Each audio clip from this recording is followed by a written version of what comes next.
Good morning. Good morning, everyone, and welcome our dear guest.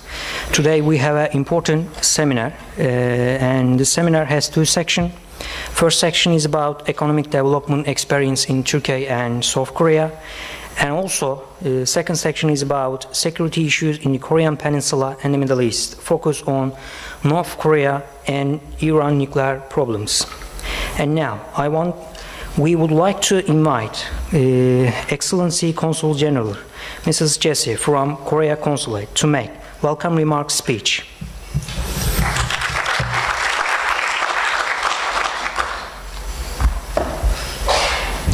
Good morning, everyone. I would like to extend my sincere welcome to all of you attending this morning. My consulate has been organizing these events last 5 years. All those 5 seminars have been very useful and productive. But I think that the 6th one, today's one, is particularly meaningful because we co-organize with our local partner, which is SETA, the most prestigious think tank all over in Turkey. Having said that, I'd like to thank particularly Dr. Gül and his colleagues at the SETA to work hard to make this event possible today. And I also welcome the moderators and panelists who came all the way here, especially Dr. Hwang, who flew all the way from Boston to join us today.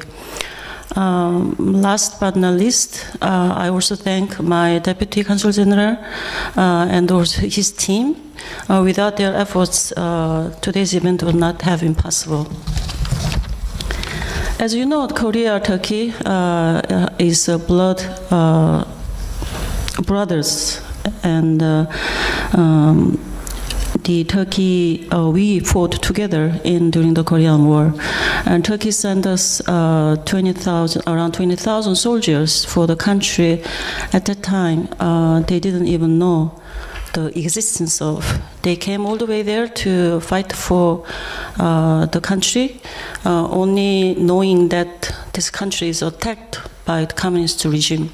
So those sacrifices of those soldiers, based upon their sacrifices, Korea has prosperous economic prosperity and a full-fledged democracy. With this kind of history of two countries backdrop, I think it's more meaningful that we today discuss the security challenges and the security architecture in both regions. I think we can learn from each other's best practice and also can learn from our mistakes. In this sense, I am confident today's seminar will contribute to finding a solution to key issues we are facing today. And I hope that everyone will actively participate in the 2 sessions that we prepared today, and then it will be a great opportunity for you to deepen your understanding on Korea, let alone the things you know about the Korean culture and K-pops, etc. Again, I would like to thank all of you and look forward to a fruitful discussion and lively exchange of opinions and suggestions. Thank you very much.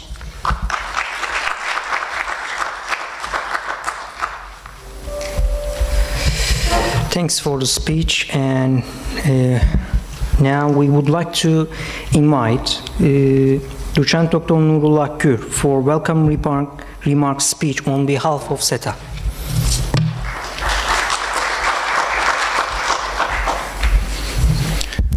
Excellency Consul General, dear guests, colleagues, and representatives of the press, welcome SETA and welcome our event. Burhanettin Duran, our General Director, fortunately couldn't show up because he has a official foreign visit right now.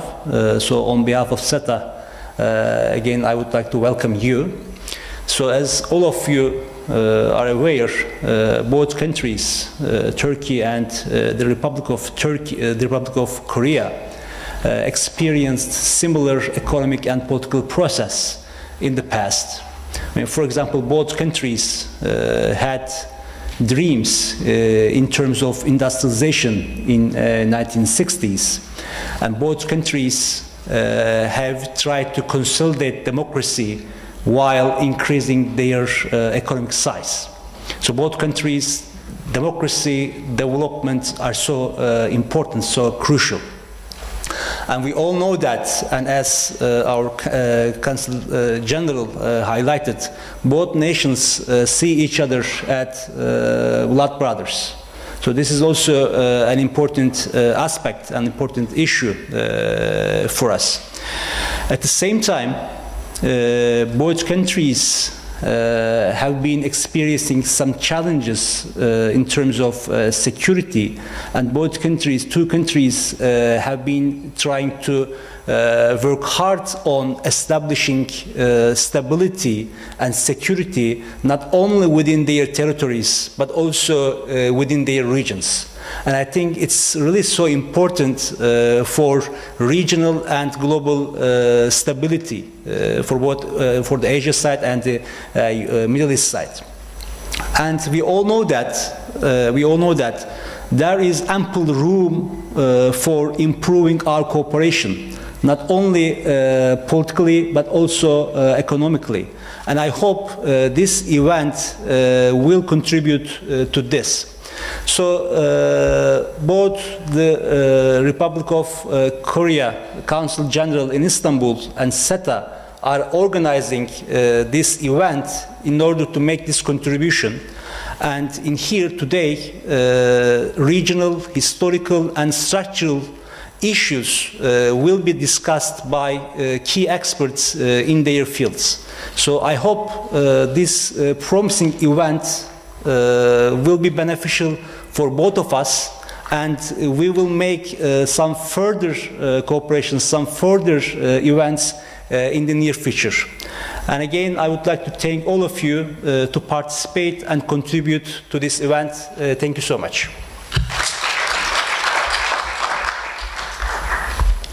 Now, first section will start. I want to invite our moderator and speakers.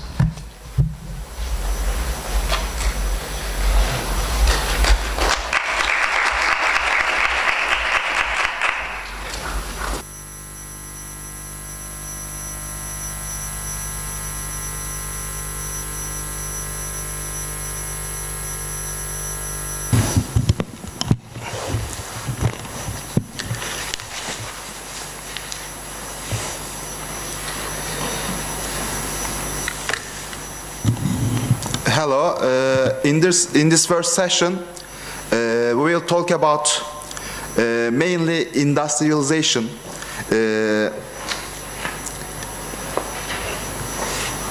Korean industrialization process in the second half of the 20th century is very important and is a very good example how to industrialize. And Turkey also industrialized to an extent in the second half 20th century, but not as much as the Republic of Korea, as we are well aware of this fact. And today, in this session, our panelists are experts on their areas. First of all, Murat Yülek, he recently wrote a book actually about industrialization process, and he has good opinions regarding Republic of Korea. And on the other hand, I have Ingu from Boston College, Professor Ingu in Boston College. Today, these two panelists will share their opinions regarding industrialization process and economic development and economic topics. First of all, Murat Yülek will start, and then we will continue. Okay, thank you, Chair. Şeyi koyacak mıyız ekrana? Sunumu. Slides. So I will try to show you some slides from a standard presentation to address the issue. Anyway, I will start and then maybe it will come. Okay. So this is the book, by the way. This is the book. So thank you for this invitation, Nurullah Hoca, Mevlüt Hocam, Talha Hocam. This is a very timely organization because the challenges, the developmental challenges for countries like Turkey and Korea and others, they are all still very valid. So in this session, I think we are going to look past how we got here. We have a very successful example in Korea for economic development of nations. Do I have the pointer or not? Oh, okay, it's here, thank you. So when we look at the past, we see that industrialization was the driver of economic growth and development. Actually, in this book that I wrote, the main idea is that you cannot get rich without getting industrialized. So it's how nations succeed. And South Korea, or Republic of Korea, is a very good example in the 20th century of how successful development could be achieved. Now, this doesn't go. Oradan, birisi yardımcı olabilir mi bana? I want to show you a slide. I think it got frozen. Okay, I will continue while they are looking at it. So basically, in one paper, which was also one of the, let's say, precursors of the book, I compared the developmental experience of Turkey with Korea. Turkey is also a successful developer. In the last 50 years or so, it has become an industrialized nation. It became a middle-income country. But the Korean experience was much more successful. So the question is, why was Korea a very successful country in terms of economic development?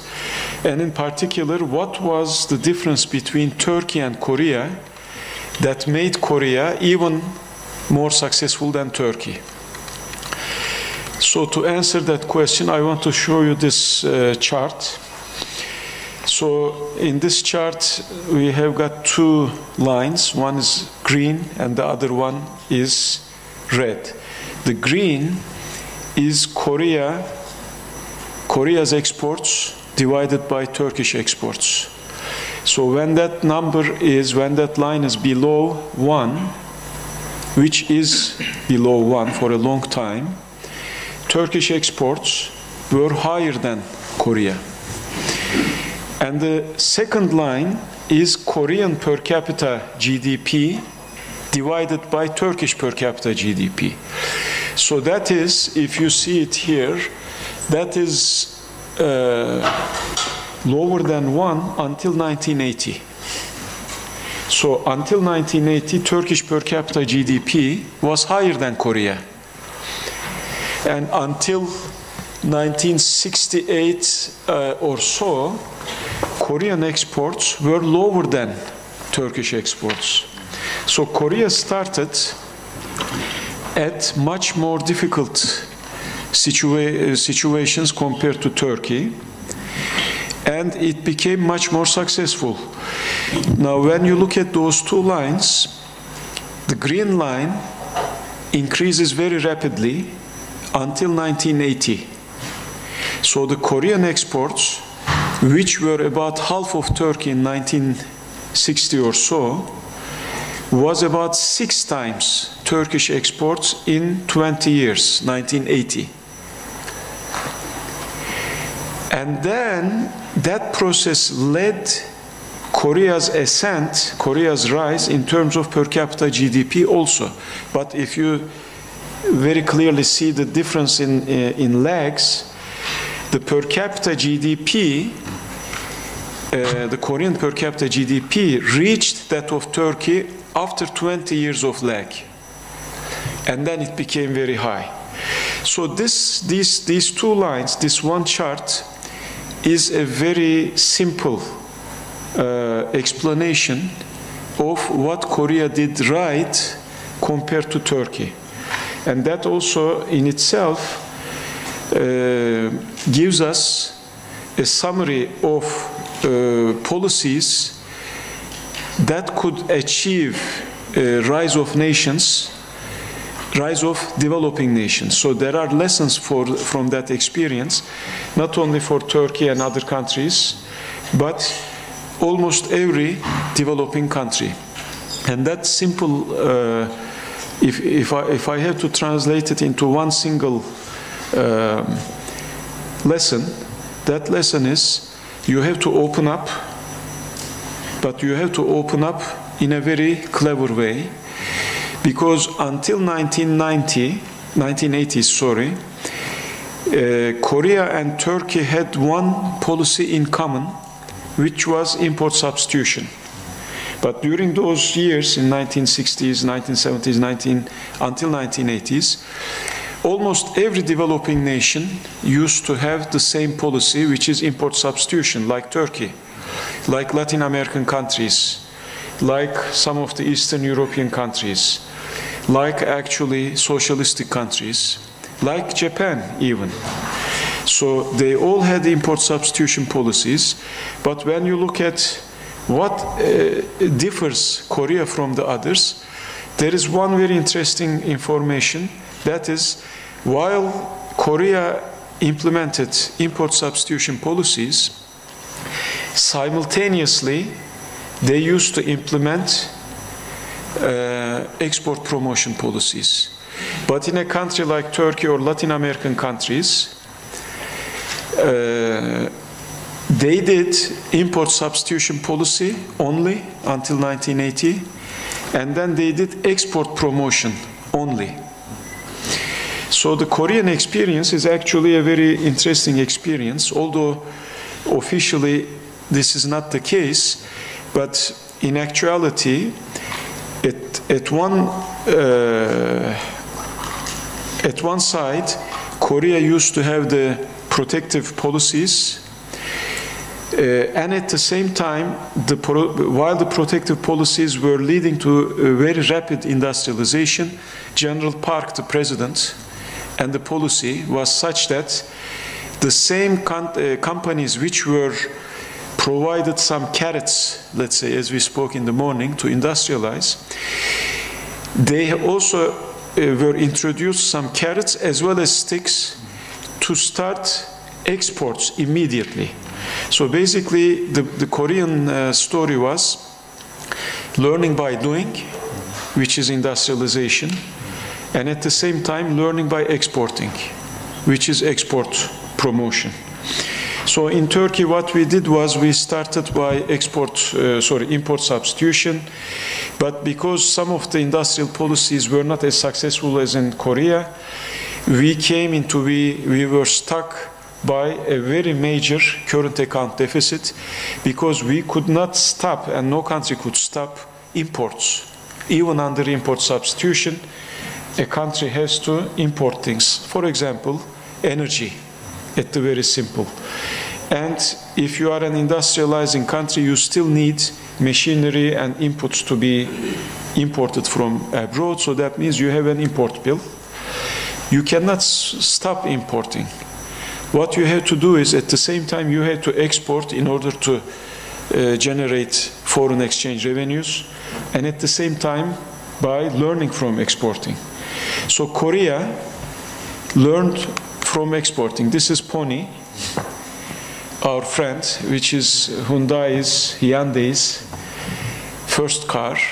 It's not a very beautiful car, but it's a very important car, because when this car was manufactured under industrial policy of General Park and the Korean development planners, let's say, the moment, the day the car was on the Korean roads, the Korean government pushed Hyundai to start exporting the car. And the Koreans at the time didn't know how to export, but they learned. As they learned how to export, they exported other products as well. And the product, by being exported, developed into newer and better products, because as you start exporting, you learn from markets. So this was one example of how Korea developed its automobile example. But there are other examples. For example, the Korean nuclear energy. This also comes from the book. So Korea started atomic energy launching process at the same year, 1958, as in Turkey. We started our atomic agency in 1958. Korea started its atomic agency in 1958. We signed the same agreements, Turkey and Korea. But now Turkey has actually no nuclear reactor. We are still trying to negotiate with other countries to start one. Korea has about 25% of its power generation coming from nuclear energy, but it's not the end of the story. Korea actually has become a major nuclear plant exporter. The Korean companies, they won a tender from United Arab Emirates in 2009. It was a $20 billion project. Now Korea is an exporter of nuclear reactors. So this also shows the tale of two cities, of the tale of two countries. Again, Turkey is a very major country, obviously. It is one of the biggest automobile manufacturers, and it manufactures a lot of things, and it exports. So it's a successful country in terms of industrialization. But compared to Korea, it's not as successful. Why? Because there are some policy components that Korean industrial policy had and Turkish policy didn't have. So one example is this, which is the Korean nuclear reactor industry. How they did it is also an example to an industrial policy. So the Korean government from the beginning had a target from 1958. One can see it very clearly. It's actually the previous chart comes from an article of mine, which is an article that compares Turkish development policies with South Korea's. This one comes from two articles which are authored by Korean economists. So the Korean nuclear reactor policy from day one was how to develop the nuclear reactor industry as an export industry from day one. So why was South Korea so successful? It became one of the very few countries in the world that can manufacture and that can license nuclear reactors, and the Turkish example is so poor, unfortunately. So the answer, and that's my last point, is the Korean developmental state, as we call it. So for successful development, for successful industrialization, you need two very important actors, which is very simple. You need a good state, a developmentalist state, a developmentalist mentality of the government, of the state. And you need a good private sector, good companies. This is what makes, do I have a few more minutes? So this is what makes, so you see all the presentation is about Korea actually. So this is the story, the table at the bottom is a good story of Korean development. It shows us what the Korean government did in collaboration, of course, with the Korean Korean private sector, and I will tell you why I'm saying that. So this is the top 10 export items of South Korea. Because we are so used to South Korea. Top 10 export items. Now this is very similar. We have to know one thing. Currently there is another table that I don't want to show you now, but I will tell you the main idea. When you look at the developed country today and the underdeveloped country today, in terms of exports, where there's a very clear distinction. The developed country, like Germany, exports 3 main items, 3 main categories of goods. One is transportation goods, like automotive products, ships, trains, airplanes. The second is chemical industry, and the third one is machinery, electrical, non-electrical machinery like these microphones. And the underdeveloped country, like, let's say, an African country, is, for example, my example, which is not here, is Niger. The underdeveloped economy, unfortunately, exports primary goods. So those are goods that are unprocessed. So my typical example is a tomato. So an underdeveloped economy exports tomato. The developed economy exports ketchup. So you basically take the tomato, you process it into an industrial product, you sell the industrial product. So when you look at Niger, for example, they export uranium. They don't export uranium, actually. It's basically France, which has a very large company, Areva. They basically mine the uranium, take it at very low prices, take it to France, convert it into ketchup, which is electrical energy. As you know, France is the top country in terms of nuclear energy as a share of total energy. So there is this dichotomy between the underdeveloped and the developed economy in terms of the export pattern. So if you look at this, I don't know if you can read it. In 1960, the export pattern of Korea was very similar to Niger today. So I'll tell you what you were exporting. So number 1, the top export was iron ore. So that's tomato, not ketchup, but tomato. The second was tungsten ore.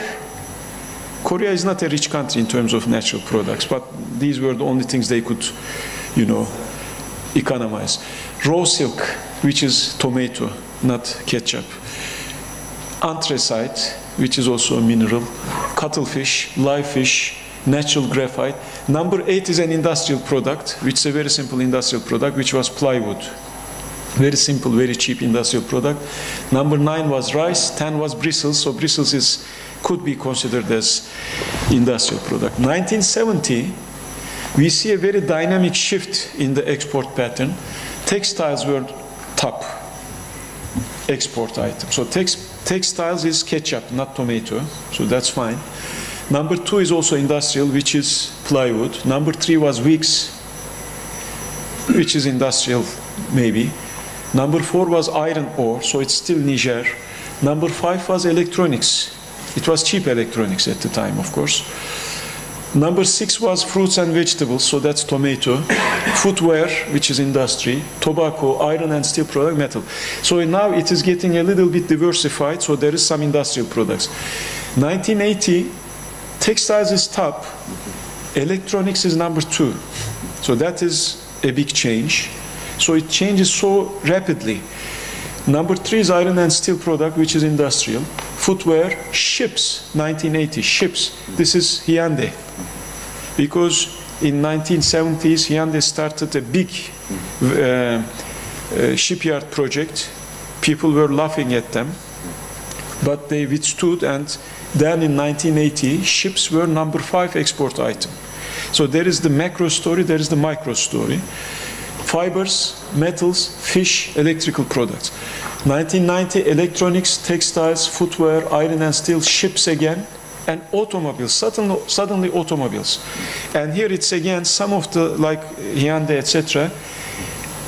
So on the micro level, when General Park was directing companies to manufacture cars or ships, so every morning somebody, as Professor Gür was explaining, the businessmen visiting Genel Park, and Genel Park was forcing them to start producing automobiles and ships and whatever.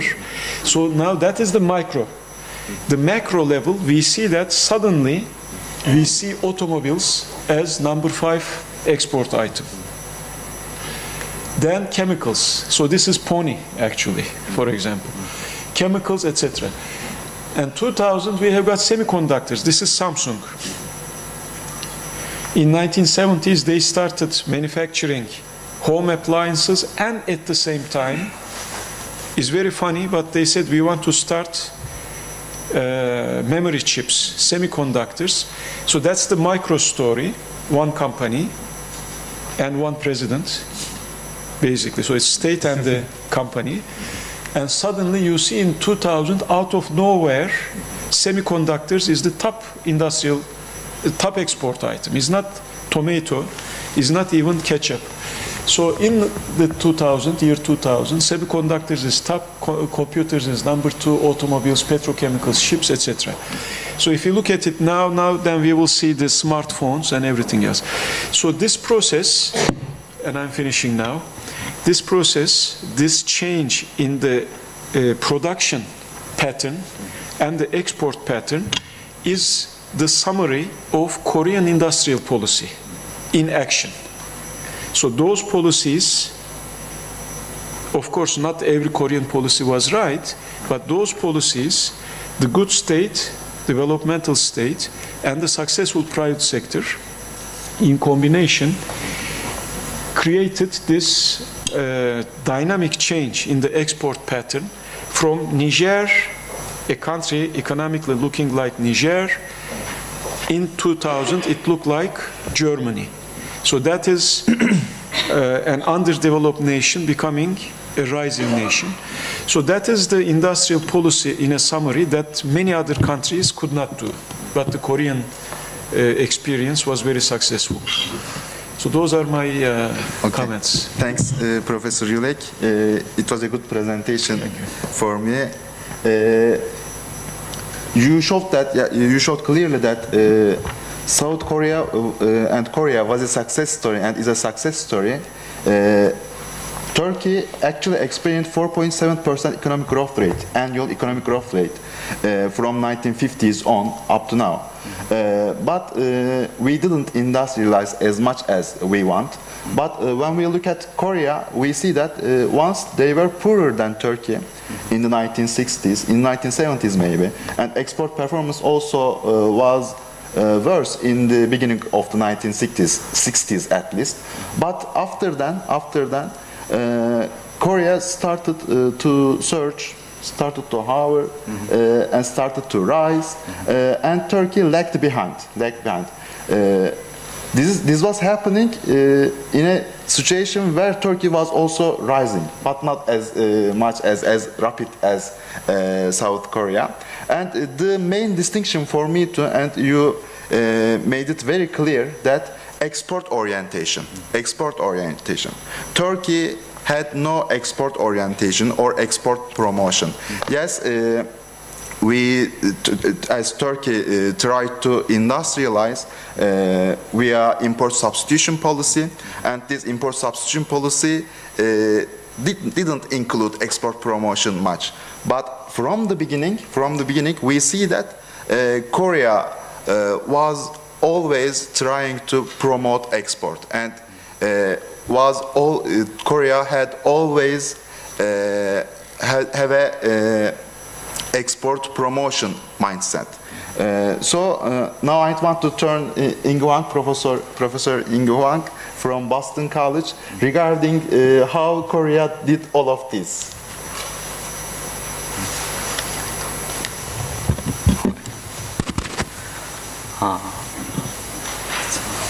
Thank you very much for giving me this great opportunity to deliver and share the Korean experience with these great figures in this room from the Korean consulate and Korean communities, and also the SETA researchers and prominent, like Professor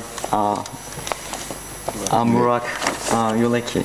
And actually, for my just presentation, perhaps it's building up the Professor Yülek's points, and then I add up some more. So you can see actually on the left, like bottom on the left, it's during the Korean War period. Right after that, so Korea is really totally war-torn nation. And the other is it's a night view of the Seoul. It's a Namsan Tower. And then the upper part is the power of Korean citizens to make the progress. So that's the view of the recent candlelight protest. But I'm not focusing on that part, but more on how Korea transformed from the war-torn nation into very much leading and industrially and economically developed nation in the world. So in this brief lecture or talk, I'd like to provide some overview and key factors of the South Korea's economic development since 1960s. So Korea's economic development is really remarkable, often described as a compressed development or a miracle of the Han River. So you know, Korea is one of two nations who experienced colonies. Okay. Yeah, it's there. Okay. Colonial experience, but actually in the second half of the 20th century, it's reaching out to a certain level of the political as well as economic development. So it's only Taiwan and South Korea is made such a remarkable story. But Korean case is much more dynamic and then the remarkable. So, and I briefly mentioning about some legacies. So very much a strong state still remain, and also some viabilities and vulnerabilities of the geopolitical politics. So as you can see, Korea is, this is East Asia. So Korea is surrounded by powers, China, Russia, Japan, and also you cannot see, but there were very substantially, that's the United States. So all powers surrounded, and Korea is a divided nation. But this very geopolitical locus could be a critical factor, as I will explain soon. So Korea experienced colonization from 10 to 1945. But liberation in 1945 meant division. And it further consolidated by 1948 as a two-nation, two Korea established. In the 1950, for 3 years, Korea experienced critical civil and international war. And from the 1960s, Korea also showed its critical power for democracy. But 1 year later, Korea actually getting into a critical period for political repression that's led by General Park's coup. And also, it's a critical time for economic development.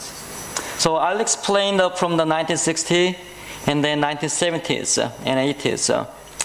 So General Park also established for his lifetime rule with the constitutional reform war. That is Yushin Constitution in 1972. And Korea becoming one of the third wave in 1987 with the democratic opening. And then Korea's the model development states as a confronting critical turn in 1997.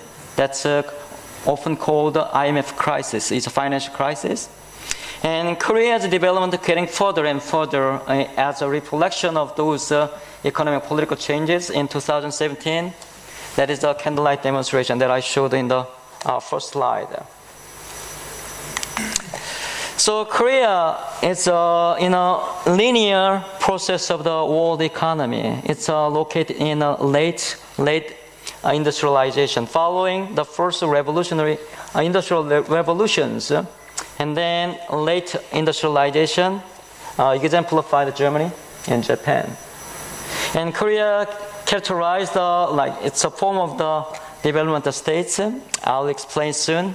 And also we should highly consider and that's geopolitical factors that I showed in the map, how the Korea was located in a critical context of securities in the Cold War context. And as the doctor, today's moderator, emphasized, it's a mercantilism. And that's export-oriented policy is very much critical. So, and then also, as Dr. Yülek just highlighted about such a critical increasing of the level of the industrial deepening process from the very much light industry and into the some world competitive process of industrial deepening is very much critical. So I'll explain that. So what kind of strategies developed by the Korean government? So development state is very much a critical term to explain the, this whole transformation. So that is a very much a strong interventionist state. The state itself is intervening whole the market and industrial process. And then it's reflecting the very much growth perspective oriented. And one critical element for this development state is bureaucratic mobilization. And with such a phrase of the catch up. So catch up the industrialized nations. So always catching up and then leading to the world competitiveness is a critical target. And to create this kind of momentums, the nation always maintained as somehow quasi-revolutionary movement. So that is very much explained by Chalmers Johnson, and we talk about before the session. So let's see a little bit the general conditions before the 1960s. So as a former colony and just liberated, but Korea was from the very inception very overdeveloped. That means state itself so powerful to control the nation. So the powerful state versus a very weak society and weak intermediary social groups. And Korea was, as I said, very much divided and anti-communist, but capitalist under U.S. hegemony. So it's a part of the U.S. hegemony world as a capitalist. And then, but 1950s, as pointed out, the Korea was so poor and war-torn nation, and 1950s in focusing on post-war construction and reconstruction. And then the heavy reliance on the US aid, 90% of the national budget coming from Washington. And very much focusing on import substitution industry, but not much successful still. So 1960, just perhaps we need to add one more nation, just very much successful than the South Korea was North Korea. So North Korea, you can see this graph. So, just the national income per capita is $200 in North Korea, but South Korea is only 100. But that's continued until the early 1970s. North Korea is better than South Korea. But South Korea very much taking some tractions and the momentums continuously. And then only the 1997 just getting some critical turns, but revived. So I'd like to provide some critical factors. That's first of all, U.S. modernization policy. So South Korea, as I said, that it's a critical context of the South Korea's economic and political transitions was in Cold War competition. So South Korea general policy sponsored and guided by United States. So U.S. modernization policy is very much important. But U.S. modernization policy is a kind of reflection of the world competition. That's very much spearheaded by the Soviet modernization policy. So as I said, that North Korea was very successful, but that's a part of the Soviet modernization policy. And then South Korea is one of those somehow not non-aligned, but such a third world nations. So U.S. policy presented by the Kennedy administration. And Kennedy administration actually spelled out those modernized policy with Walter Rostow's ideas. So we can see this the subtitle. So that is a non-communist manifesto. So it's very much a reflection of those world competition.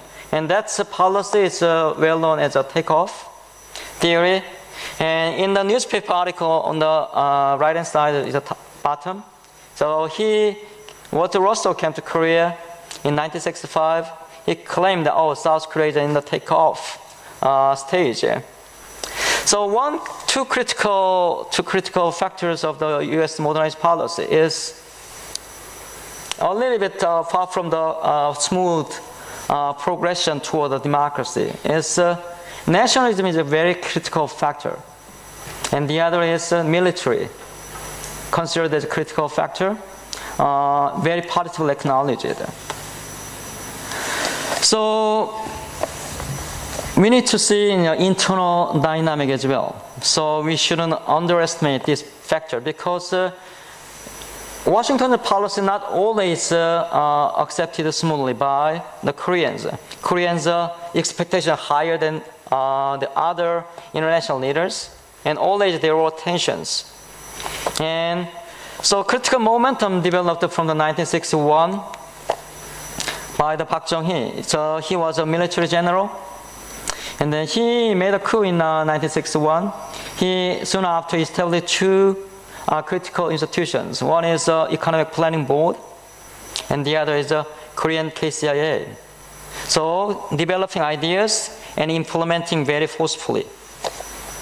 And critically, just a planned economy. It's quite similar to North Korea.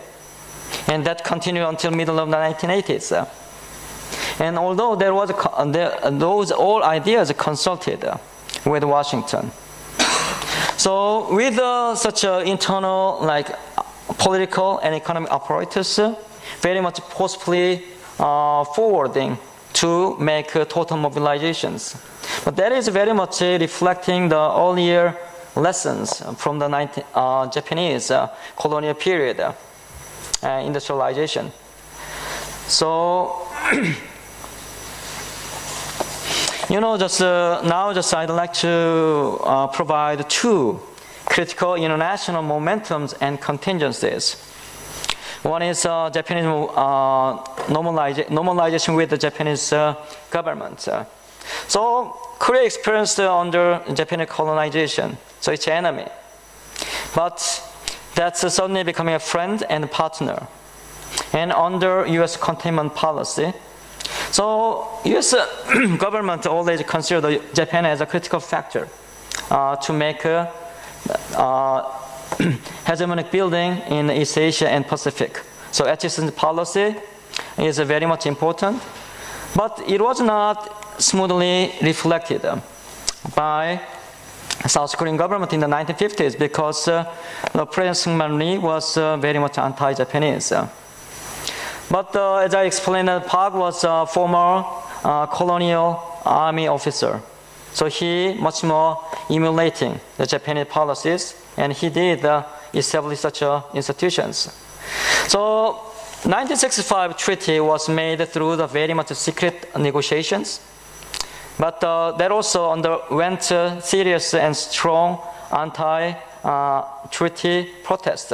Those students led a strong protest. But that's bringing out the critical money. But that money is in the name of economic cooperation. So $800 million settlement. But at the time, the South Korea total exports, it's $200 million. So you can see how big it is. But one critical factor for this treaty was no resolution on colonial and imperial and wartime atrocities. For example, compelled women and forced labors. I'll explain more that such repercussions of that treaty process. But one critical impact of this treaty was very much fueled.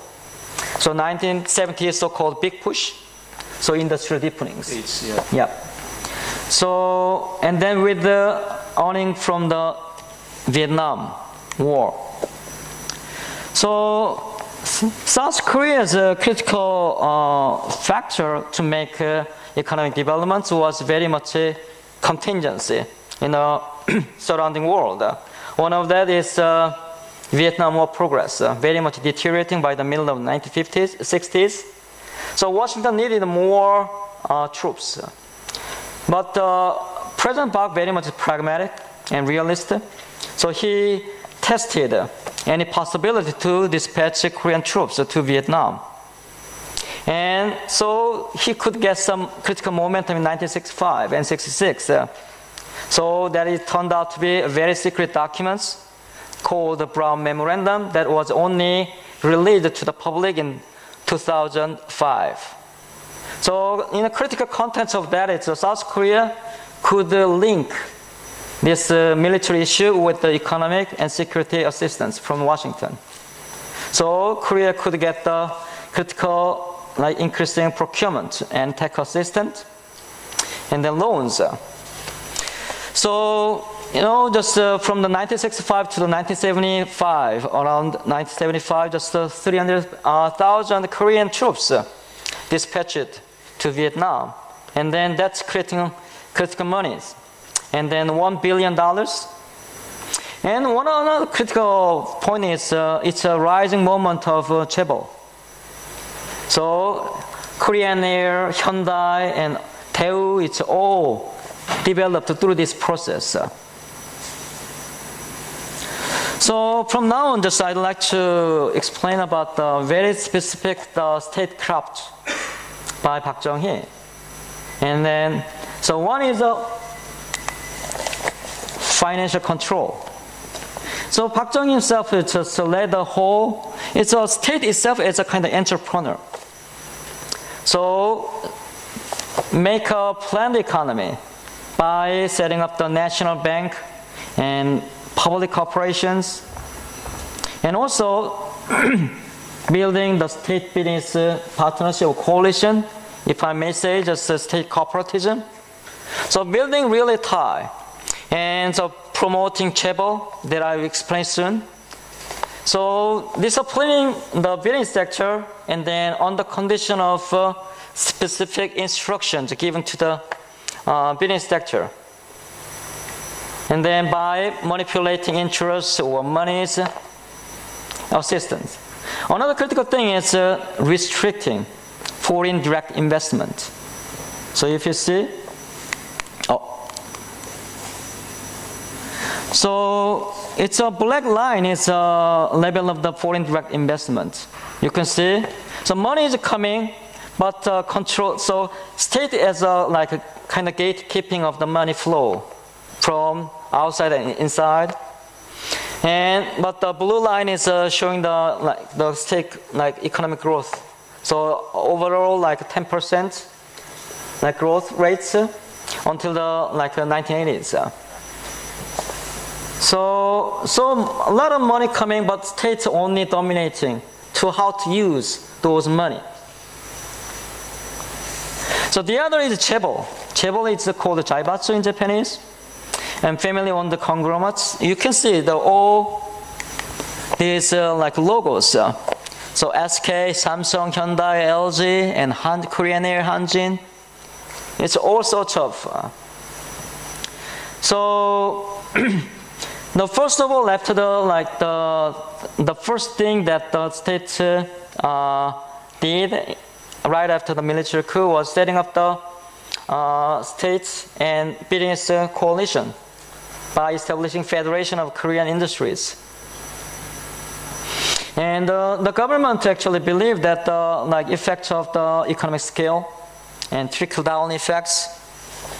And so by expanding this kind of family conglomerates, and then the most important thing is to make industrial deepening. In other words, shifting from the light industry to the heavy and chemical industries. So that's the last one, the statecraft. It's called Big Push. So Korea made this kind of critical industrial deepening. It's a very distinctive features from the Philippines and other countries. Those countries actually far better than South Korea in the 1950s and 60s, but they stayed there and thereafter. But South Korea is turning into critical differences. But we need to see this critical transition and the industrial deepening as it's kind of reflection from the world change. One of the critical things is détente. So détente is a really good process for the peace of the world. But South Korea, when the Nixon Doctrine proclaimed in the 1969, and then further propagation for the withdrawal of the US troops from South Korea, and that's giving some threats and crisis perception. So as a reflection of those, actually, the South Korean government pursued the critical industrial deepening process. It's called the heavy and chemical industry. So as Professor Yülek just highlighted, steel, chemical, auto, shipbuilding, machines, and electronics. But that is one is this is a very much military, calm, bureaucratic industrial deepening. So military defense, it's a very much developed process. This is a very beginning of the such a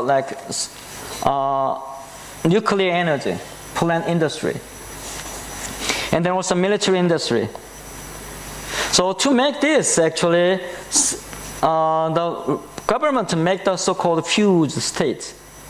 That means, in other words, it's state corporatism, removing all sorts of political rivalries and competitions to make a total mobilization. So with the Yushin Constitution.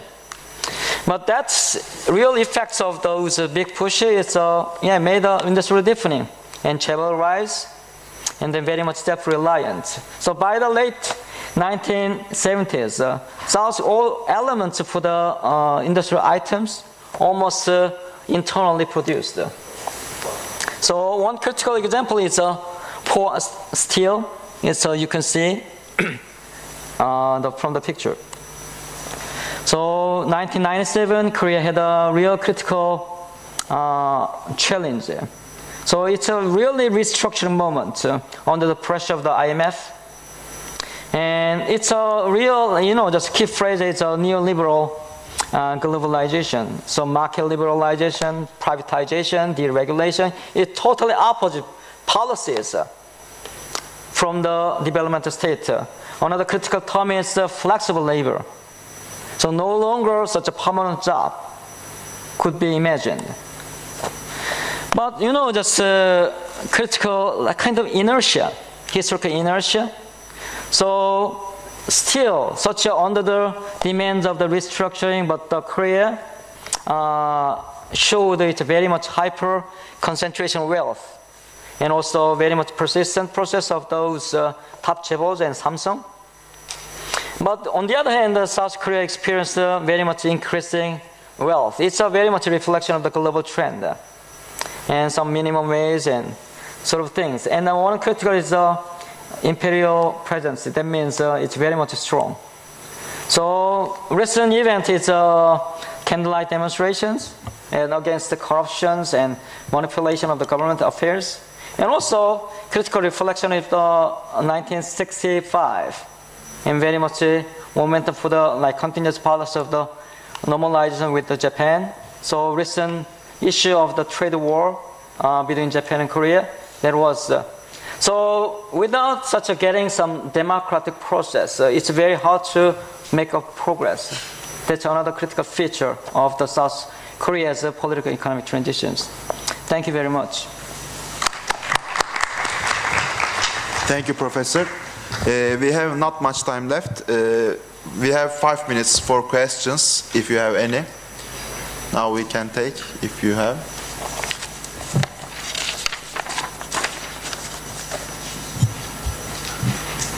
Yes.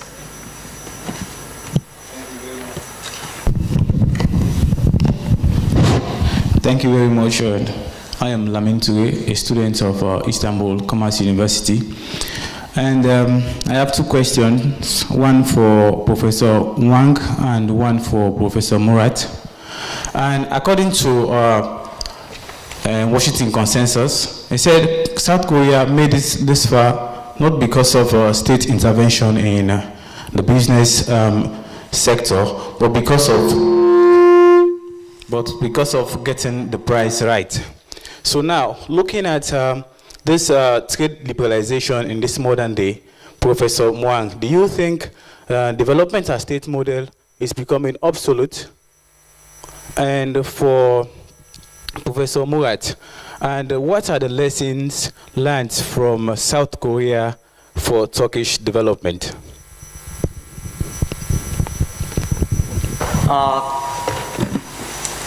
Thank you very much for this very good question. And I don't think it's obsolete. And this is a very much a critical model to make a critical process. So generally, underdeveloped countries, it's very much under the pressure of the advanced countries. And that countries make the critical so-called standard rules. And then that rule is always somehow demanding and envisioning some real critical process and then development of the underdeveloped countries. But that is not always conducive for underdeveloped countries' internal development. And because very difficult. So somehow just for me, just development state model is very much critical. How the internal society could make some critical momentums. And then by using not only internal resources and powers, but also international contingent moments. So how to make that process is very much, I think, coming from internal. And many underdeveloped countries actually is quite in a similar context in the 1960s and 70s of South Korea, politically and then economically. Okay. Professor Yülek, and we can take your final remarks together with the answer to the question. Okay, so actually this will be my final remark. This is a good question. Thank you. So one lesson from South Korea to Turkey and other countries is the answer to your first question, which is a developmentalist state. So that is something that the Turks also should learn, and other developing nations should learn. So it's not obsolete. Plus, it's a lesson that still is valid. So this question it can be reformulated as why does state exist? Why is there something called a state? So this question has different answers from different people. Another question, related question, is what is the use of a state? What do you get from a state? Now, when you ask it to political scientists, they would tell you that the state power or state capacity, they call it, state capacity is manifested in parameters like the extractive capacity of state, meaning how much tax can you extract from the society. The more tax you can extract from a society, the more powerful you are. For an economist, I ask the same question to myself. Why is there a state? Why do we need a state? Right. There's one reason that we may need a state. The state, a good state, is the one that develops the economy so that the people can live a better material life economically. So a good state is a developmentalist state. You are coming from Africa. There are very few developmentalist states in Africa. There are very few in Europe, in Asia also. The countries where there is a good state, where there is a developmentalist state, those countries rise. That means materially, not spiritually, materially they are better off. So that's about the state capacity, why there is a state, what is the lesson we can draw from South Korea. The other is and that is the subject of the paper that chart that I showed you comes from. The other lesson we can draw is what kind of industrial policy is useful. So a developmentalist state is a state that can design good developmental policies, and it has the capacity to implement those policies in a successful way. So the good design and the good implementation, they go hand in hand. A good state does both of those things in a good way. But what is a good industrial policy? What is a good industrial policy? Now, at the beginning of my presentation, just half an hour ago, I said that in order to get rich, so in order to develop, you need industrial policy. But you could ask the question to me, does no country know this? Is it something new to every country? No, actually, every country has an industrial policy. Every country has an industrial policy. There is no country that doesn't have an industrial policy. But some industrial policy works, and many of them, they don't work. So the policy that work is made by a government that work. So a good government, a good developmental state is the one that does the good industrial policy. So what is a good industrial policy that worked in South Korea, so that's a lesson for everybody else, is that a general policy generally doesn't work. Okay, you had to be focused, like what you asked, getting the price right or picking the winner. So when your country is at the beginning of the developmental process, like Rostov has given us some developmental process, in my book I also gave another developmental process for industrialization. So if you are in the first or second level of industrialization, general policies work. General policy means supporting every kind of industrialization. But then, in order to go further, like Japan has done, like Germany, US has done in different centuries, as UK has done or France has done, then you have to start focusing on certain sectors. So then the question is, what sector to focus on? So you need to have good economists to understand what sectors are different than others, and then how to support them. So that's called sectoral policy or focused policy or picking the winner or whatever, it got different names. So that is the second lesson that Turkey and others could learn from the successful example of South Korea. Of course, not everything that has been done in Korea is right, like you have also explained. A generation actually had to sacrifice themselves. Yeah.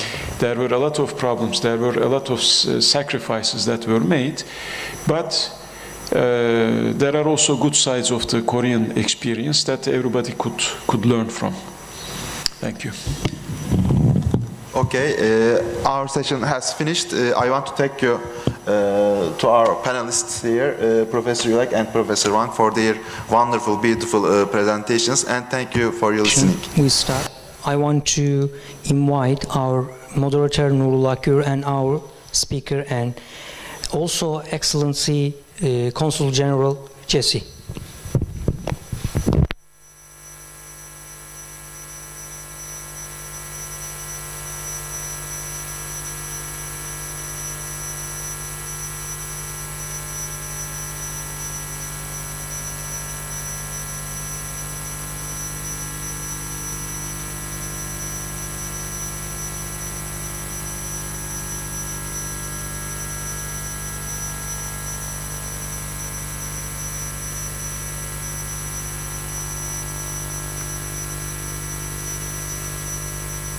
Industrial policies, strong bureaucracy, and dynamic real sector in promoting economic growth and development. But we shouldn't also ignore geopolitical issues, including nuclear issues and security issues.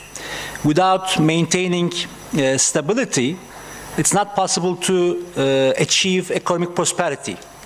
And this is an important fact for both countries, because regionally, geopolitical issues have been shaping both Korean Peninsula and the Middle East so significantly. So therefore, we have to understand geopolitical issues to understand clearly the political and development process of two countries. And also, over the last decades, geopolitical issues has been shaping the global economy and the global political process as well. So therefore, in this session, we mainly focus on, our panelists are going to mainly focus on security issues and nuclear issues, and the importance of these issues regarding the political and economic development process of two countries. And I would like to start with Professor Ingu to discuss the security and nuclear issues in the Korean Peninsula. The floor is yours, Professor.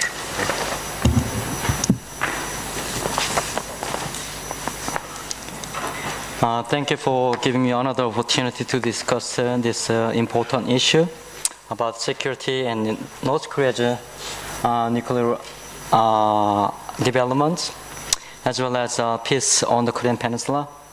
So now just it's very much a serious moment after the very following the gridlock situation on the negotiation on the North Korea's nuclear and missile development issue, with especially Washington. And so the North Korea's leader Kim Jong-un set a critical sort of dates toward the end of this year, and then the world paying attention to what is going to happen in North Korea and to see the process of the peace on the Korean Peninsula. So before the beginning of my some more detailed discussion about the historical process of the security and nuclear issues on the Korean Peninsula, I'd like to make a critical sort of basic points. There is an issue of North Korea's nuclear and security issues should not approach it by force, but should be handled by diplomacy. And because the Korean Peninsula is very much congested, it's very much different from the Middle Eastern countries. Such like sort of conflict or war process made changes in Middle East previously in the 1990s and 2000s. But South Korea is very much different from that area. It's very much spelled out by William Perry's report in 1999. And also, the President Trump himself made critical cautions about any possibility of the use of war and to redirect the issue. So, and most of all, just Korea War showed a critical history of the very much devastating process of the conflict resolution by war. So today, just I'd like to discussing about a little bit the historical uses and misuses of nuclear weapons by United States and North Korea and South Korea, to bring some historical lessons. So, you know, just nowadays, everyone just paying attention to the use of the nuclear weapons by North Korea.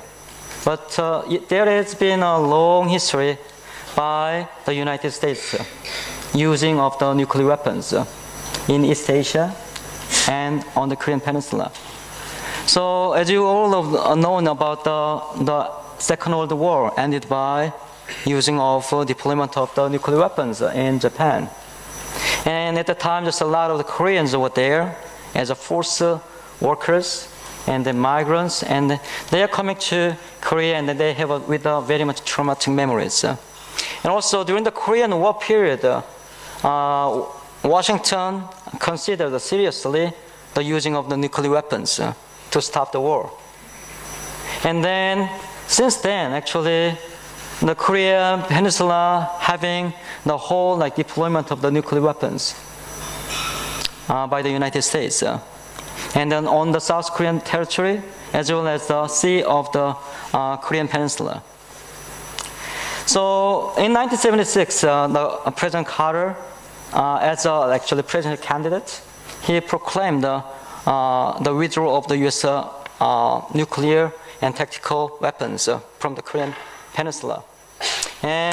But that was not developed immediately. But using the somehow military exercises called Team Spirit. And that has been actually very much a critical process incorporating nuclear weapons possible uses. But in 1992, Bush administration actually withdrew all ground tactical nuclear weapons, and to stop any possible development of the North Korean development of nuclear weapons. But that does not mean just the stopped all process of military exercise. That's very much based on possible consideration of the nuclear weapons. Only in 2018, just kind of temporarily suspended and postponed, but possibly resuming process of military exercise in 2019. So under the critical surveillance program, North Korea remained.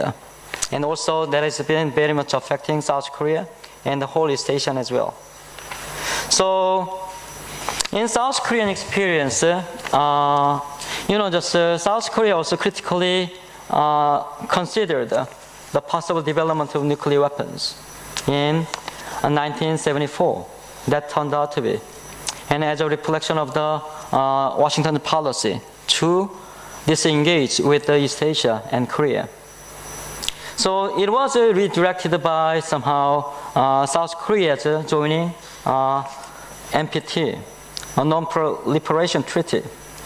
But in the 1970s and the 1980s, South Korean government under Park Chung-hee and Chun Doo-hwan has used that option to induce economic and security assistance from Washington. So what I want to say is weak nations often using this option to make some political incentives. Actually, that has been exactly happening by North Korea. So North Korea is often sort of understood as a very much unpredictable and crazy nations. But unlike such a general perception, North Korea make very much consistent and predictable gestures since especially 1990s, after the end of the global Cold War. So they made a critical progress to develop nuclear weapons in order to reaching out to Washington to make diplomatic relations. So what I want to say just somehow military gestures or military actions does not mean the military actions or only. So military action is sometimes very much politics by other means. So such an indigenous perspective should be understood. So to my understanding, 2018, the Singapore agreement is very good. I like that. This is very promising, although now the gridlock situation is perhaps ignore that the moment of the 2018 following the fire and fury moment.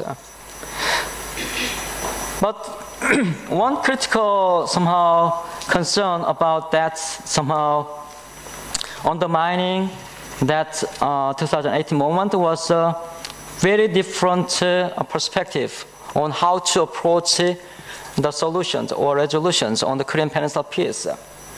One is the the Washington is very much considering as a one-time resolution. That's called finally and fully verified denuclearization as a critical criterion of the progress. But, you know, just in other words, first North Korea always just given up everything. But we need to understand that North Korea developed this program as a kind of political tools to make some developments, especially not only for the diplomatic, now it's going further of the economic developments. So this kind of process understanding would be very much increasing the possibility. So perhaps I'd like to add one sort of point. That is, South Korean government should make some more active initiative, because this issue is, in essence, is not a unilateral or bilateral issue between Pyongyang and Washington. South Korean government concerned and developed kind of peace initiative on the Korean Peninsula and East Asia. And so no one could make this kind of leading process. Only South Korean government could make it. And because the critical concerns of any kind of devastating effects would be common people on the ground. So South Korean government made a kind of big progress to make them space for making further development, not only remaining in the denuclearization, but making some further development for the peace. And so now the South Korean government should make some further to create the more leverage, not only toward the North Korea, but also toward Washington. It's not always in history of the nuclear deals. It's a top-down approach, and only the between North Korea and Washington could not make all resolutions possible. Only on the ground and region and local, people could make a real possibility. Thank you. Thank you so much. Well, in Turkey, although we know lots about economic policies of South Korea in their development process, unfortunately, we know few about geopolitical issues within the Korean Peninsula, and Professor Ingu's speech in that regard helped us to understand the situation better, but also Excellency Consul General Jessy is going to give us more detail about security and nuclear issues in the Korean Peninsula. Excellency, the floor is yours. Thank you very much. Since Professor Hwang encourages the government to do more, I feel like I should call Minister after this meeting to tell her to work harder to solve this problem. But this issue has been with us for the last 7 decades, so it won't be easy. The current situation is that, for the nuclear issues, in 1992, both Koreas agreed joint statement saying that the Korean Peninsula will be free of nuclear weapons. Denuclearization of Korean Peninsula is a goal shared by not only two Koreas, but also all the powers, United States, China, Japan, and Russia. And in fact, this is one goal which Security Council, United Nations Security Council, unified. You know how Security Council work. They don't really agree on every issue, and it's very difficult to get consensus on any issue. But this denuclearization is something all players agree on. Having said that, we don't believe that North Korea has nuclear weapons yet. They are not full-fledged nuclear power. We suspect they have nuclear capabilities which can be used also for the peaceful purposes, like nuclear power plant and something like that. How long it will take for them to have nuclear weapons is everyone's guess. But the government is worried that the process takes faster than experts predicted.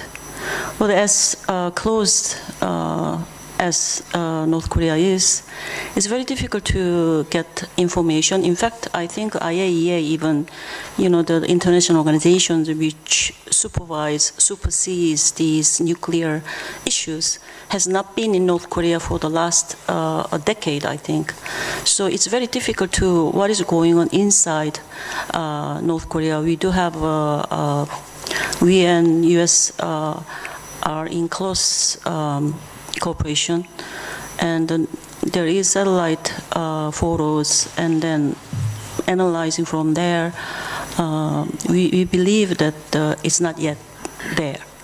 But of course, we have to keep an eye on it and make sure that it doesn't happen in the Korean Peninsula.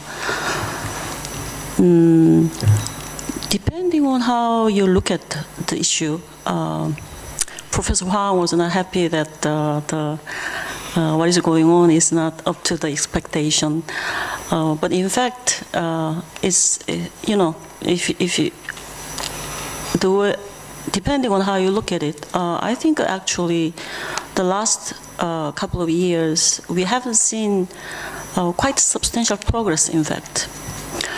Whereas we had actually from 2017, North Korea launched the nuclear test, which was I think 6th time in 2017. If you, I'm sure not many follow what is going on in Korean Peninsula, because you have so many problems in the region anyway.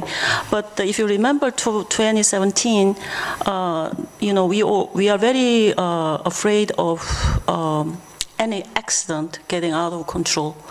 Remember in 2017, North Korea had this nuclear test, and then President Trump was having all these war of wars. And then I remember in Seoul, when I was in Seoul, people were, rushing to the market to buy all these survival kit in case there is military accident. So 2018, from 2018, we had 3 inter-Korea summits, and then 2 historic U.S.-North Korea summits. And also this year, June, the President Trump, in fact, was in North Korea soil, although in Panmunjom area, although he was 20 steps into the North Korean territory. But I think it's quite a significant development compared to 2 years ago, when we all feared of the worst scenario. So it was 20 steps only, but next time it will be 200 steps, 2,000 steps, and 20 kilometer, and they might have a summit in Pyongyang. And also we had dear leader chairman's sister.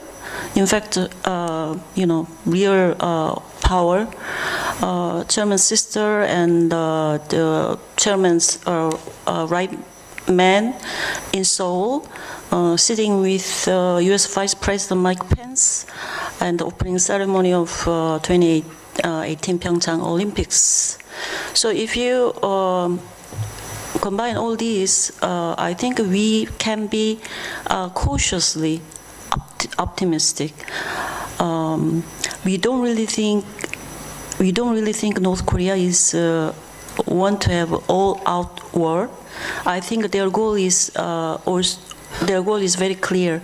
One, they want to keep the Kim family's ruling in Korea. They want to have a tight grip on the political system. But second, they also want to have economic prosperity. As first session, it was explained that North Korea was richer than us in the 1960s, 1970s, which is quite true. And North Korea is also full of natural resources, which South Korea lacks in. And they have very good, labor forces, which we used to utilize at the Kaesong complex industrial zone. For those of you who don't know what it is, this is industrial zone. There are factories. In fact, I think it's more than 100 factories in near the demilitarized zone, and these South Korean entrepreneurs got in there and they hire North Korean workers. They have been doing very well, but now it stopped because of all these problems. But we might resume in this conflict at the industrial zone. So in any case, North Korea, I don't think they want all-out war. They also want economic prosperity and the well-being for its people. So my government's goal when it comes to the Korean peninsula is very clear. One is the denuclearization, because we have experienced a war in 1950. Some of you might have seen the Ayla, the movie, depicting some realities of Korean War. But the movie was very polished. In reality, it was very horrible destruction and despair, frustration. So as a country which experienced such a war and then come out of this economic powerhouse in the world stature, you can understand that the war and then ensuing the nuclearization of North Korea is something we would like to avoid by all means at any cost. So first is our goal is the nuclearization, and second one is a peace regime in the Korean Peninsula. My president last Liberation Day, which was October 15th, he mentioned that peace economy in which we achieve more economic prosperity through the peace. Right now, if you think geography, it is all the more amazing and unprecedented in the world history that one country can achieve so much higher level of economic growth when they face their enemy, nemesis, in only less than 200 kilometers. In fact, the distance between Seoul and Pyongyang is pretty much same as distance between, let's say, Istanbul and Bursa. So you can imagine, suppose that somehow in Bursa there is terrorist group which threatens, to launch missile and then to send spies and then to try to attack Istanbul, commercial capital of Turkey. It is beyond the imagination how you can, have even economic plan for development, but we have done it. So we don't want to lose anything we have achieved so far. So this denuclearization in the peace regime will be our ultimate goal in our foreign policy. Let me say. So, in summary, this is not an easy process. We have been separated from each other for last 7 decades. Even the language, we speak same language, but it's different. Accent is different, pronunciation is different, use is different. So many differences between North Korea and South Korea. So it won't be easy. And North Korea as such oppressive regime in the world, I don't think we can achieve anything in overnight. But we have been somehow we have been maintaining our peace and stability anyway in the last decades, so last 7 decades. So we hope that although it looks right now it looks like nothing is happening, but I think we should be patient, and we should expect that we should hope that the piecemeal development will build on the trust building process between the two countries. Thank you very much. Okay. Thank you so much for the speech. And as we observe in Korean Peninsula, not similar, but some kind of similarities are occurring in Turkish border. Recent developments in the Middle East, including nuclear issues in Iran, Syrian civil war, directly or indirectly affecting Turkish politics and Turkish economy. And plus, there's a huge global transformation in international relations. While China and Russia are trying to rise on the one hand, and on the other hand, United States hesitate to act in the Middle East. So all these regional and global issues are affecting Turkey, and Professor Talha Köse from Ibn Haldun University is going to give an overall idea about what's going on in the Middle East and how they affect Turkey. Thank you, Nurullah. So my expertise is not the Korean Peninsula, but some of the stories that I'm going to tell about the MENA region is also relevant for Korean Peninsula, because it is parallel with the developments, overall structural developments in the world politics.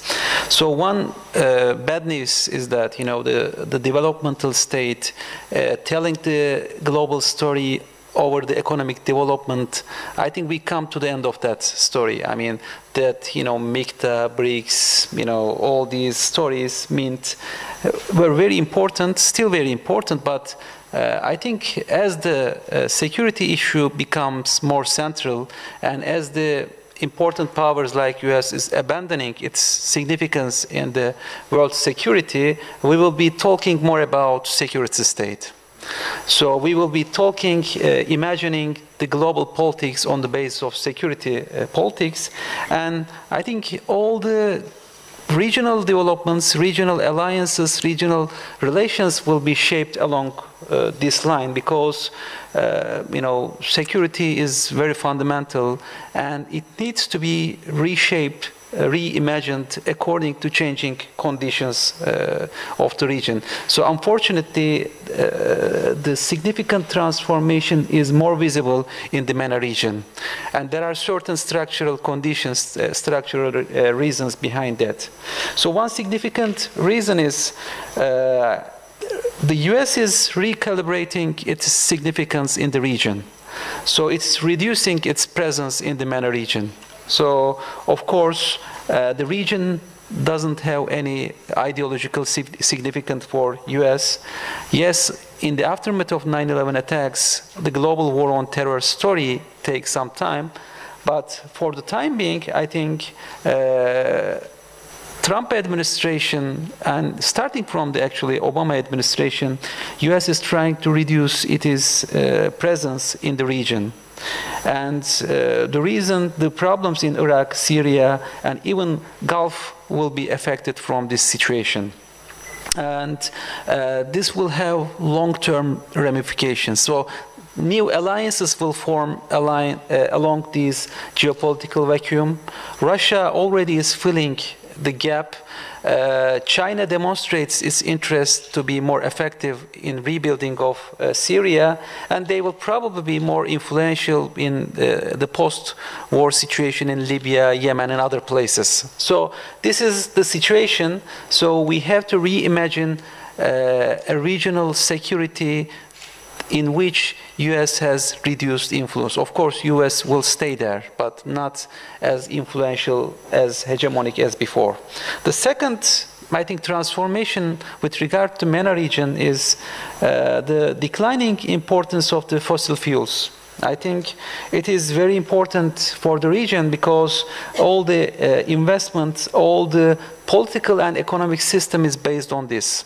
So regimes which used to fund themselves with the fossil fuels, petrol, hydrocarbon resources will no more have enough resources, and this will have economic conditions, but this will also have political conditions, because it would be much easier to maintain more authoritarian state, or a state which is governed by small elites if you have enough resources. But as the resources will be less significant, they have to have either change the regime type, political system, or accommodate and find some other partners and allies in the region.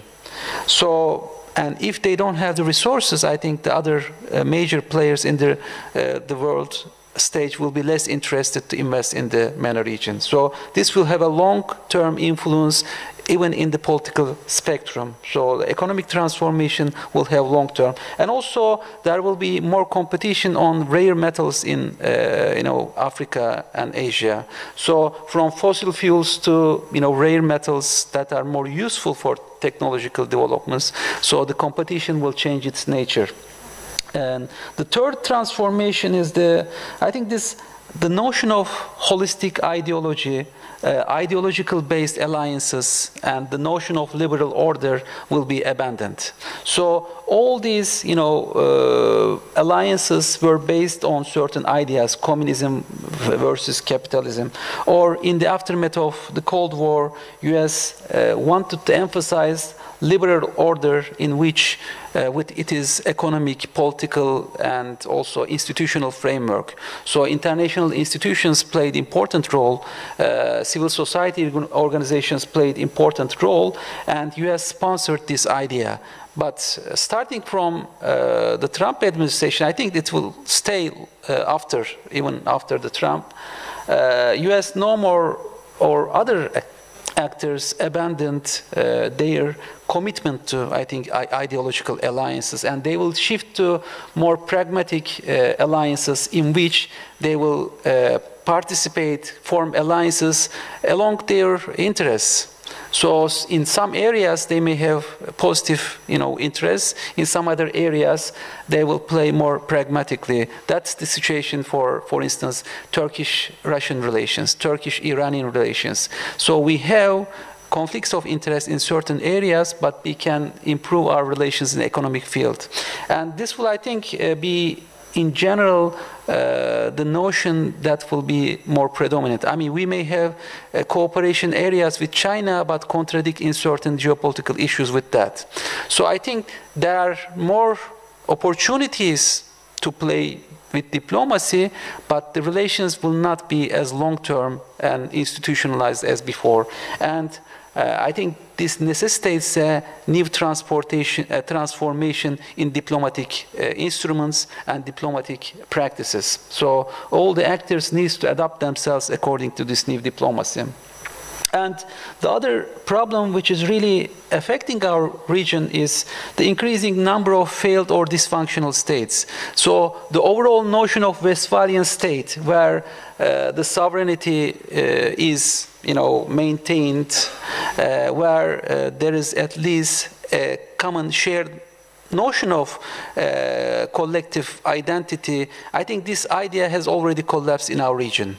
So unfortunately in Iraq, Lebanon, Yemen, even in Libya, Syria, this idea has collapsed, and it would be really, really very difficult to bring back the Westphalian state. So we have to find new ways to operate under this system, and only so there are risks there. I mean, the international actors may play with the smaller groups, and this may, maintain the confrontation forever. It is only with the agreement or broader, consensus of the international actors or important regional actors, this condition of failed or dysfunctional states can be managed. And for the moment, we don't see any sign for that. So the reason why Syrian conflict has taken so long is the fragmentation or conflict of interest of all these actors. And I think this is a significant challenge. The other important challenge is the rise of nationalism. Of course, nationalism is important in terms of creating common sense of identity, but at the same time, the nationalism is also reflecting within the economic field. So more economic nationalism or, new form of, you see in the populist government in Europe, in even the Trump government, all over the world. So they use nationalism not just in the political field, but in the economic field. So reduction in the cooperative areas, reduction in the global trade is also a threat, because if the countries cannot formulate shared interests, like in the case of EU, this will further reduce their capabilities to address their challenges, diplomatic problems. And we don't see such a thing in the MENA region, unfortunately. There is no economic, even the communities, different ethnic sectarian communities do not trade with each other.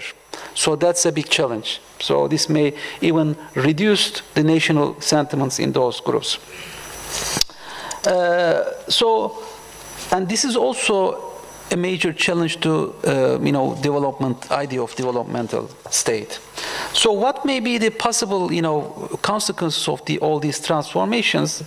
I think, so the actors like Russia, China, Iran, and other regional powers will play more significant role. So it's good for actually the regional powers like Korea and Turkey.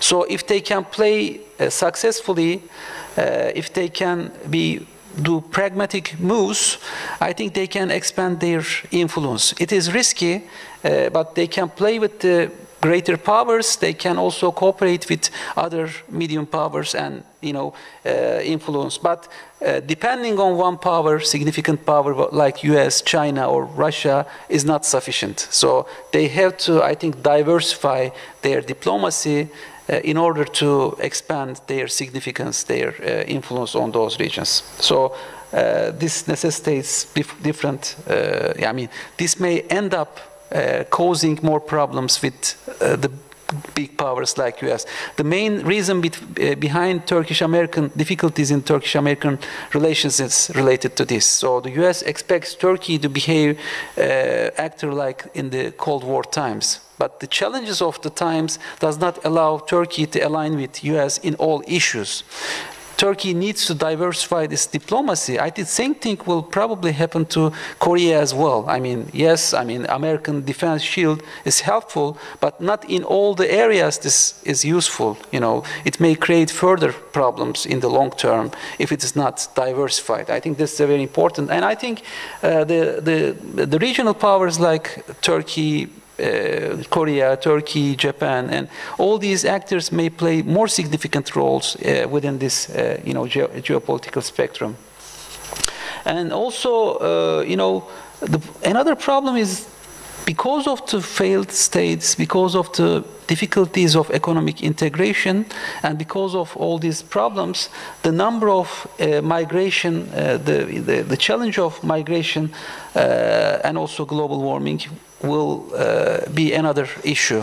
So developed countries like Korea will probably face some difficulties.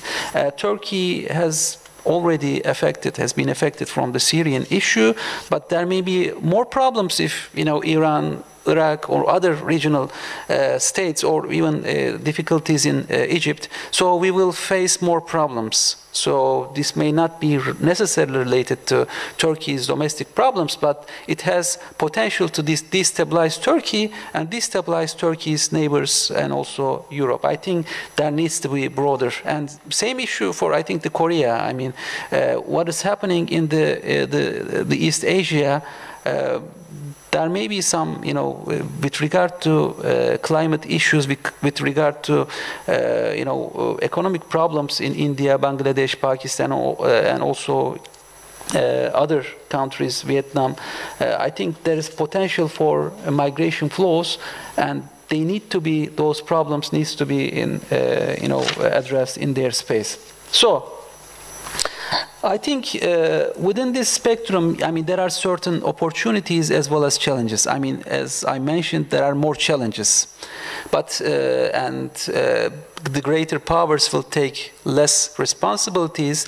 They would calibrate their influence according to their economic powers, and the medium powers will also need to take more responsibilities, that is in relation to their economic powers. But also the problem is here, they have to invest more in defense. I think this is the crucial point. So for a long period of time, Europe, under the American defense shield, they focused on industrialization and development.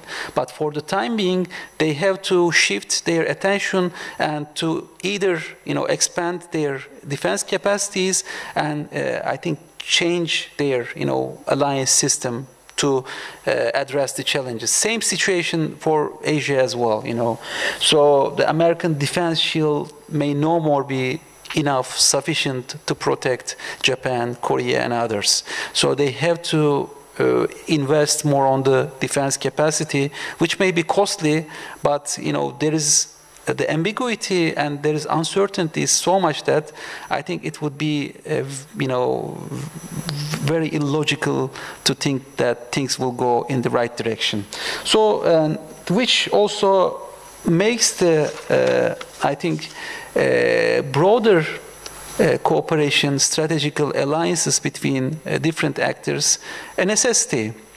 So, for Turkey, it is costly, difficult, but Turkey tries to diversify its defense, but if it tries to diversify the defense, it has difficulties in the economy because we face with the American, responses, sanctions, and so that's the difficulty. But I think it's also urgent and critical for Korea, for the other actors to, diversify the defense relations. I think that will be more and more important to be more influential in global diplomacy, not necessarily, for the security, but global diplomacy will also be more dependent on defense capacity.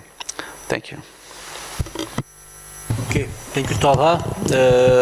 It was a really nice summary on how recent developments and global transformation has been shaping both MENA region and Asia region.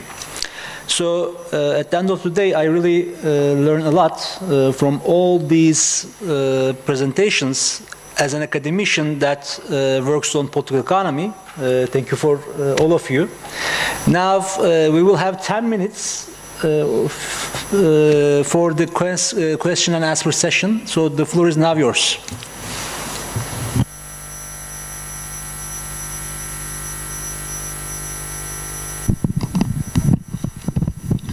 Thank you so much.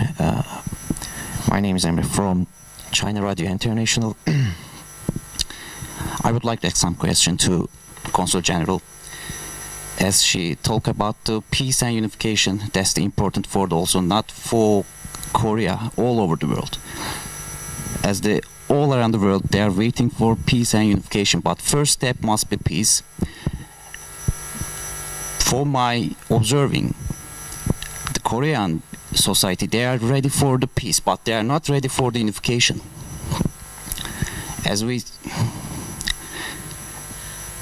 I would like to ask this question now.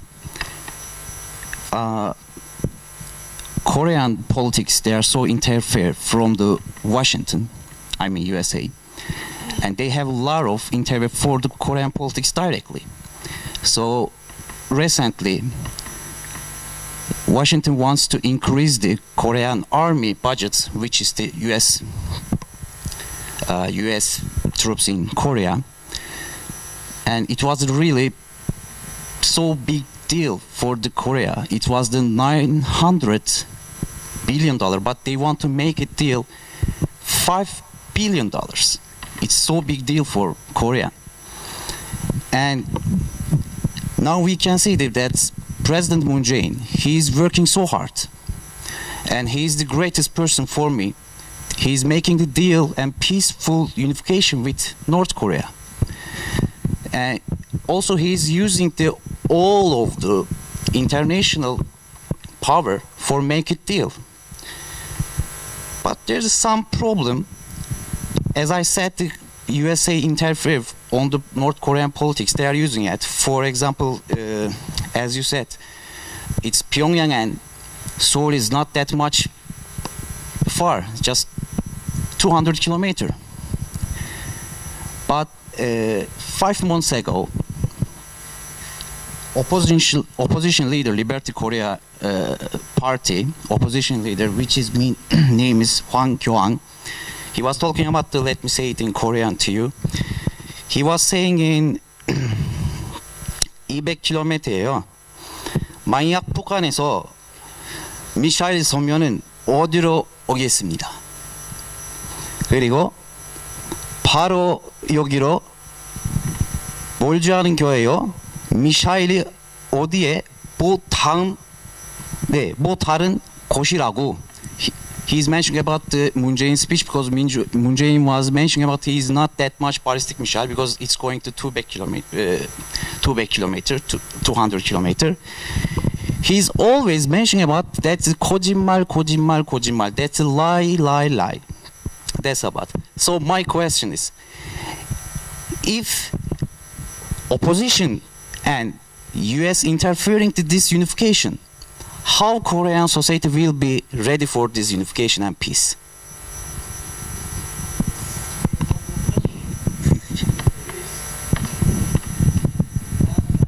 It was a really long and tough question. So let's hear the answer.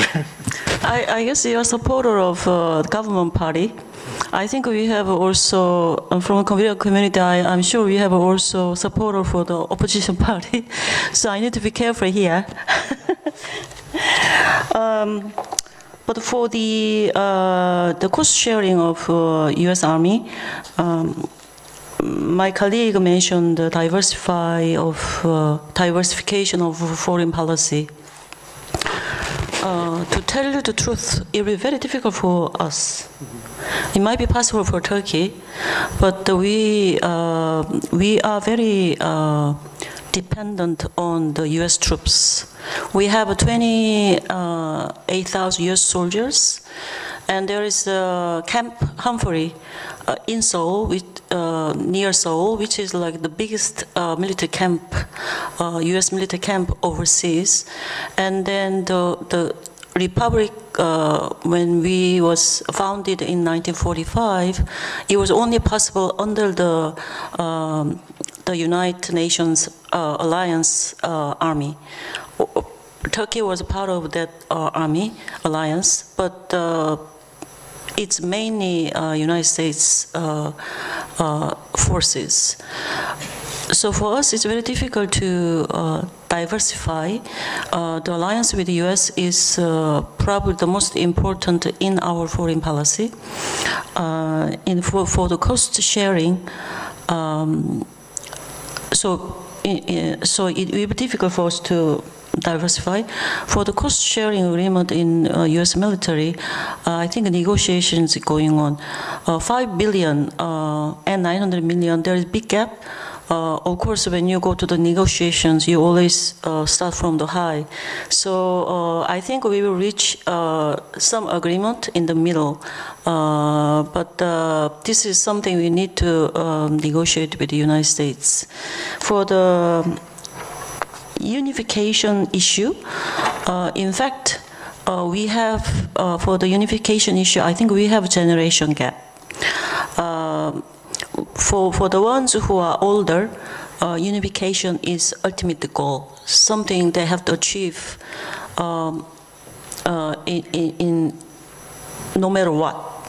But for the younger generation, unification is something we might need to achieve or not. That's option.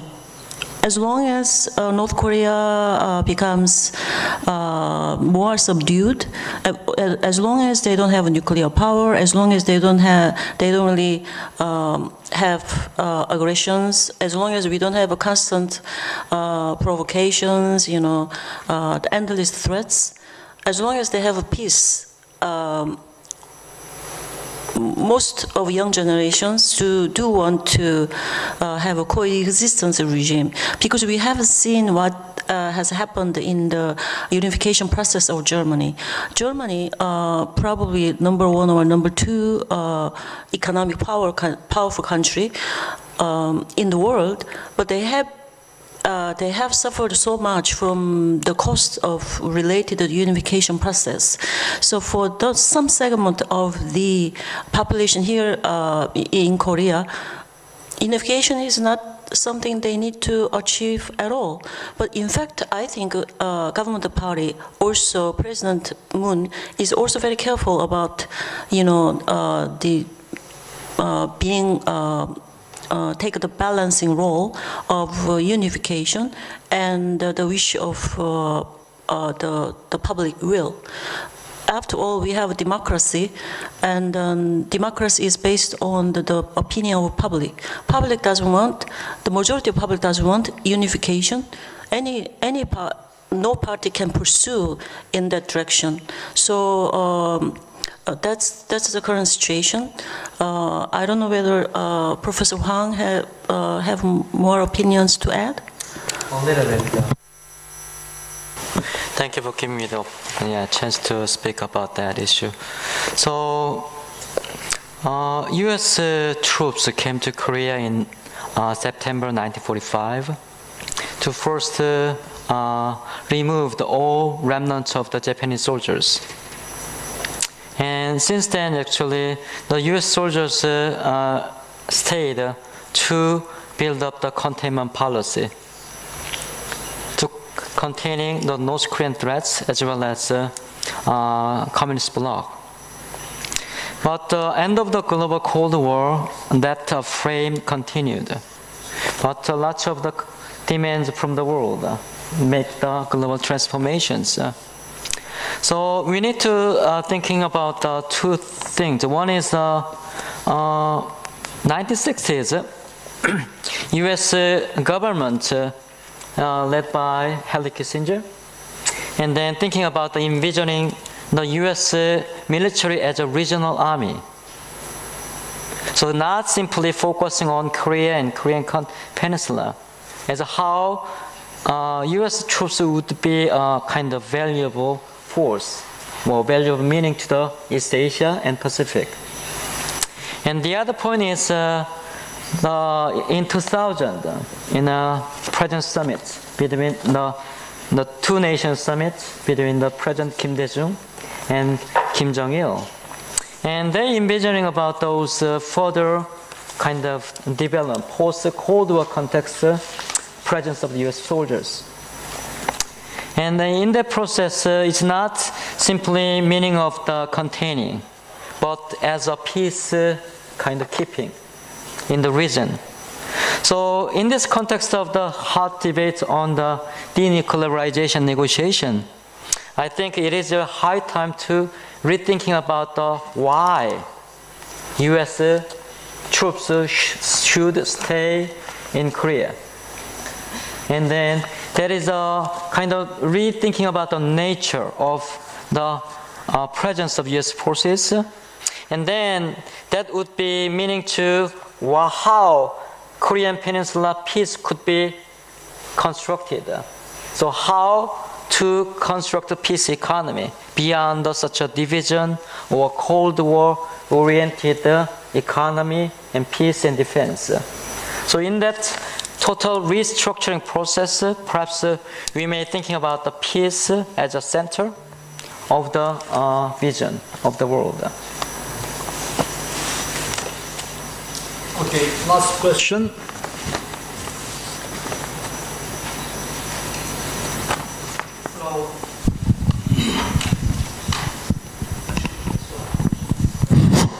Hello, I want to ask Dr. Taha Kweze.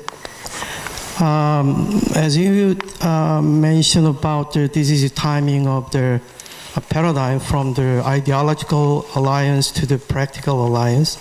So with your comment, is this why, I mean, Turkey right now is a more close relation with Russia? And second question, I think President Erdogan has dreamed of the rising of new Ottoman glorification and power. So if you agree with my understanding, do you think this is a proper time? And do you think Turkish economy is enough to make his dream come true? I think so, but I'd like to hear, I know you are the security expert, but I want to hear what's your explanation. Thank you. I think the Turkish-Russian relations is not comparable to any time before. In terms of economic relations, in terms of human contact, in terms of course, shared geopolitical vision. So, I mean, Turkey is trying to be an energy hub in the region, and partnership with Russia is really helping Turkey to move on this direction.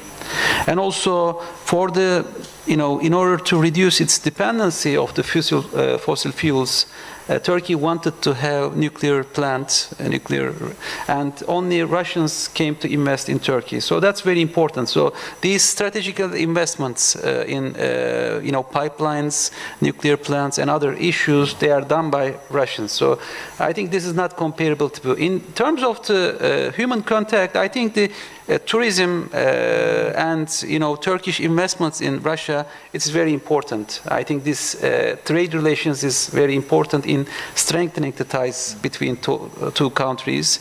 Of course, we had difficulties. We have different visions about certain areas. Despite all these difficulties and different visions, I think the context between the two leaders is important. So, for Crimea issue, for instance, for Syria, for Libya, for East Mediterranean, Turkey and Russia has different visions. But despite all, I think the shared economic interests, shared vision, and increasing human contact allows them to work together. But it doesn't really resolve all the issues. I think it is, again, a pragmatic vision and not ideological. And also it fits with Turkey's policy to diversify its foreign policy. It doesn't, as I said, it doesn't resolve all the issues.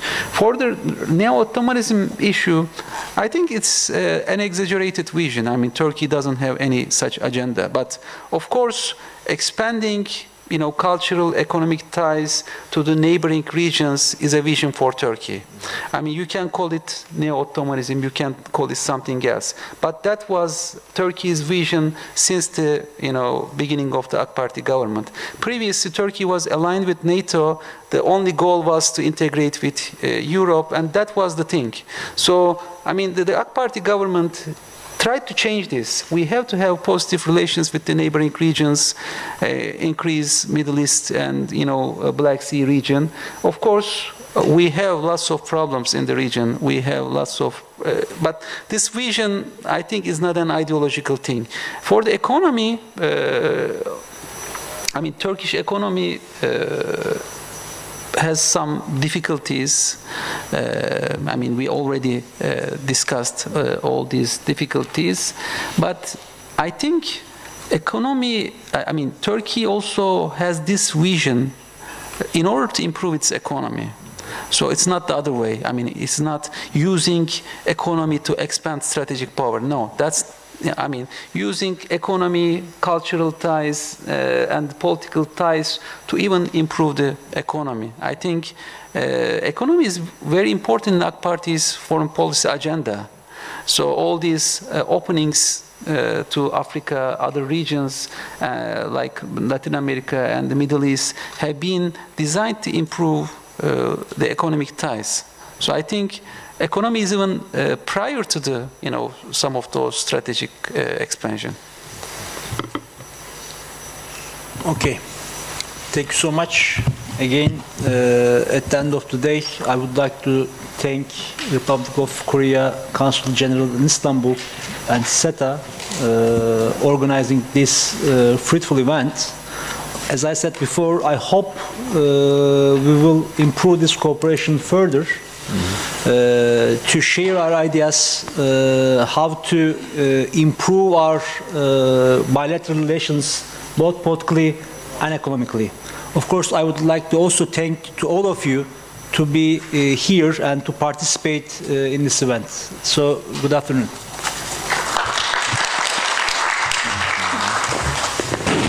Thank you so much. Our panel finished.